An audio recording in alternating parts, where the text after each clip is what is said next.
Namaste friends.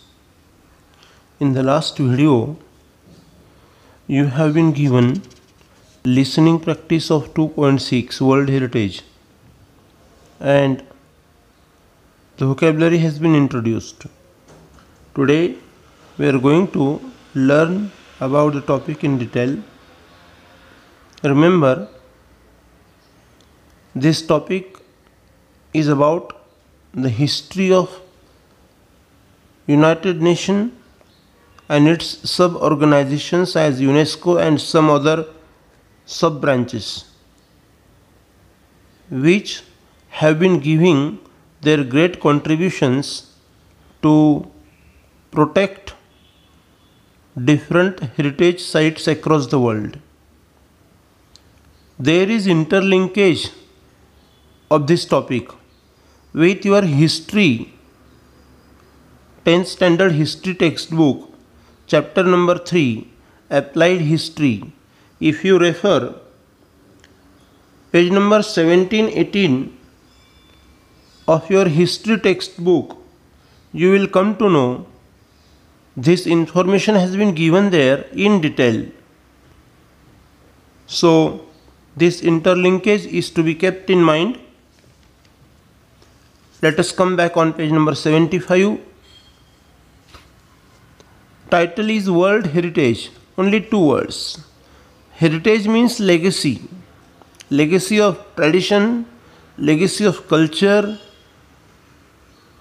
nature, etc. ज्याला आपण मराठीमध्ये वारसा म्हणतो.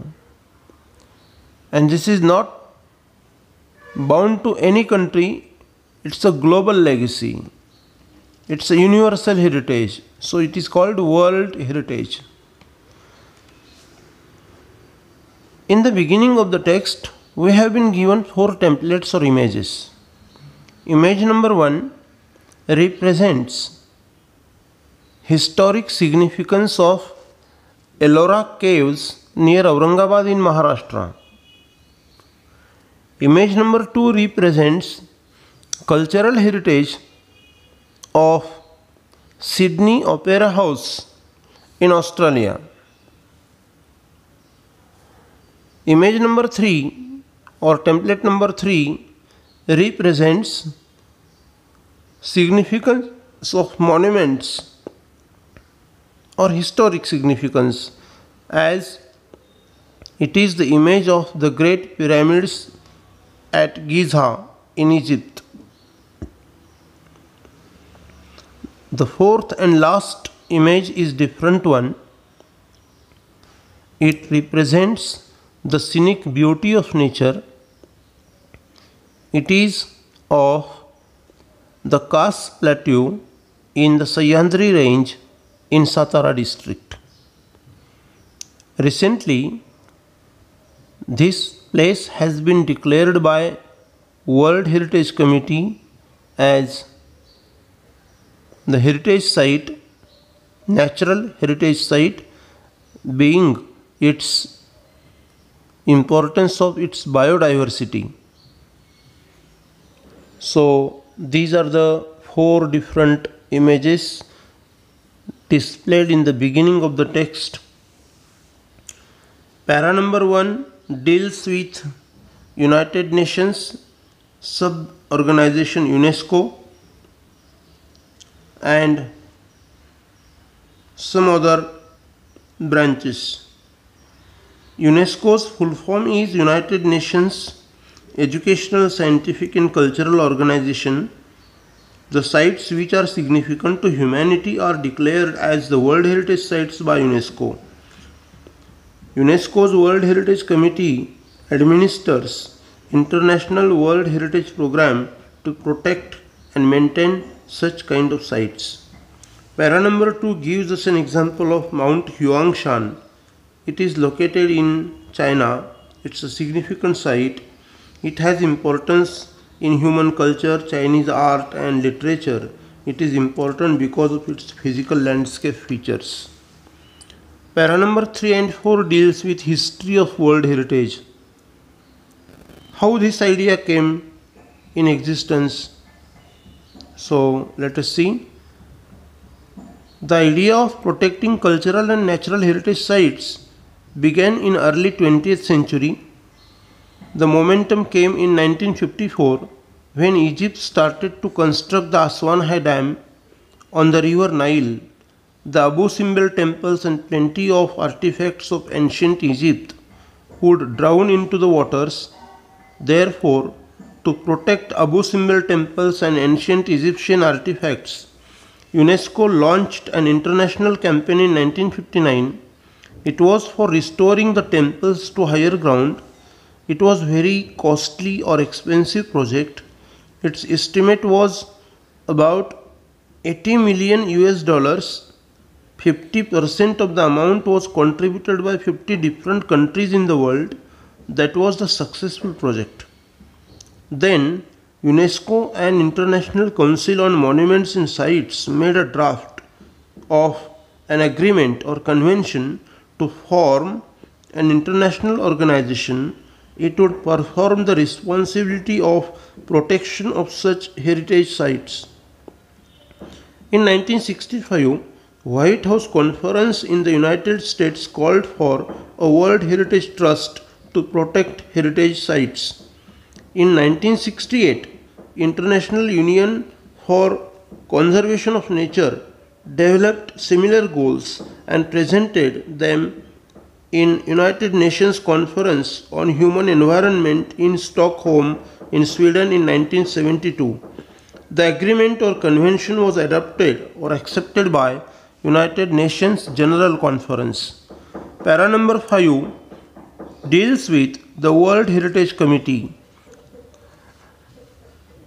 its tenure, its structure and functions of member countries. Para number 6 is about becoming the World Heritage Site. This is very important. This para tells 5 steps process the country needs to go through them. Step number 1, to take an inventory of its significant cultural and natural sites. Step number 2, the country can then select sites from their inventory or tentative list. Step number 3, the nomination file is reviewed by 2 advisory bodies, International Council on Monuments and Sites and the World Conservation Union.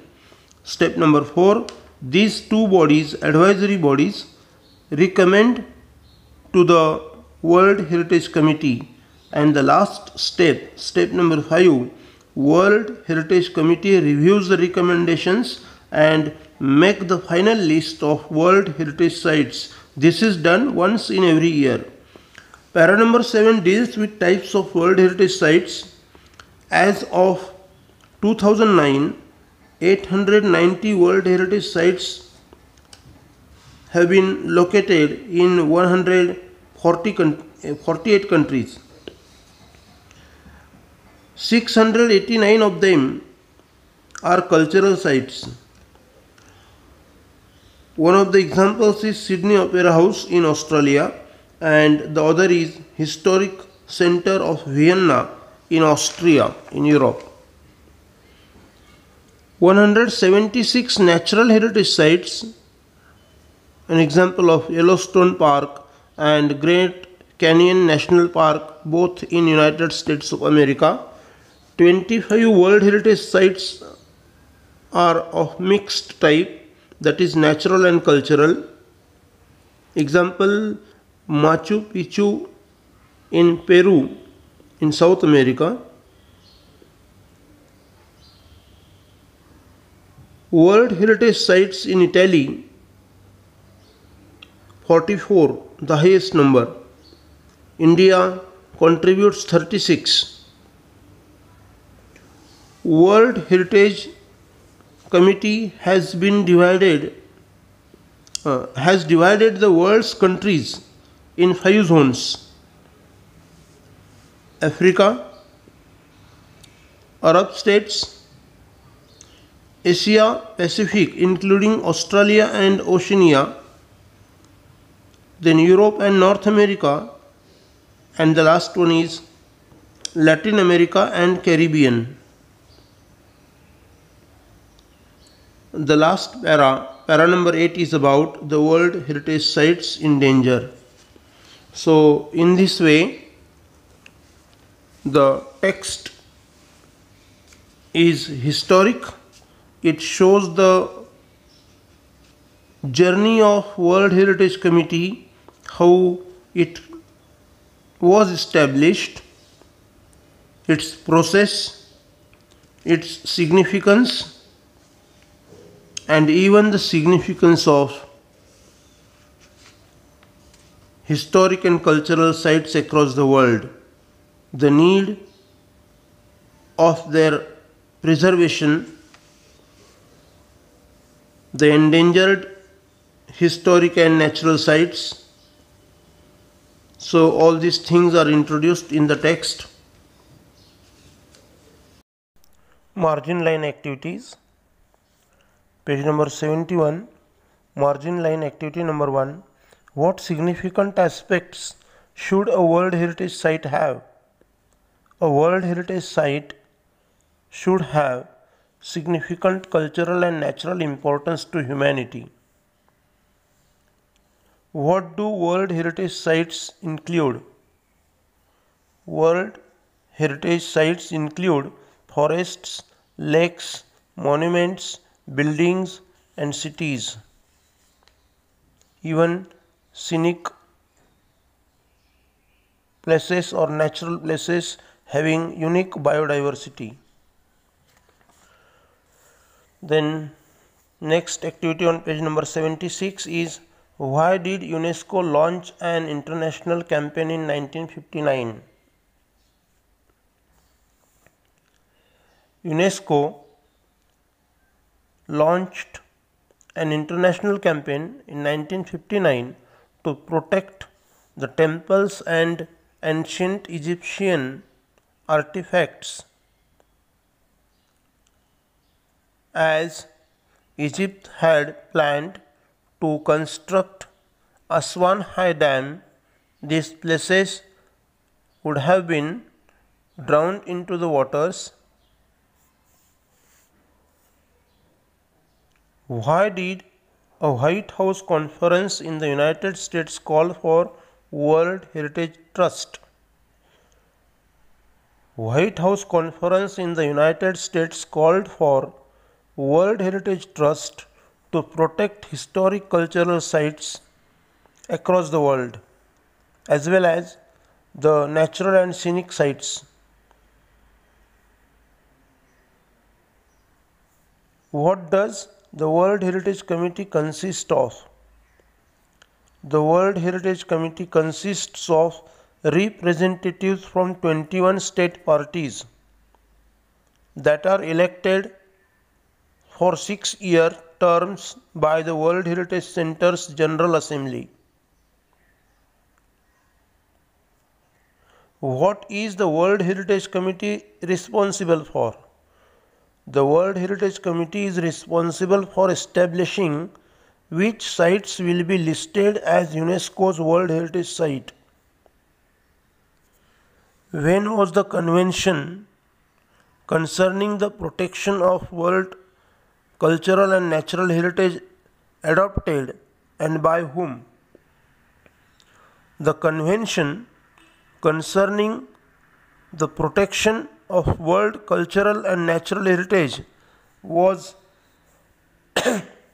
adopted by UNESCO's General Conference in November 16, 1972 in Stockholm Conference in Sweden. Who makes the recommendations to the World Heritage Committee?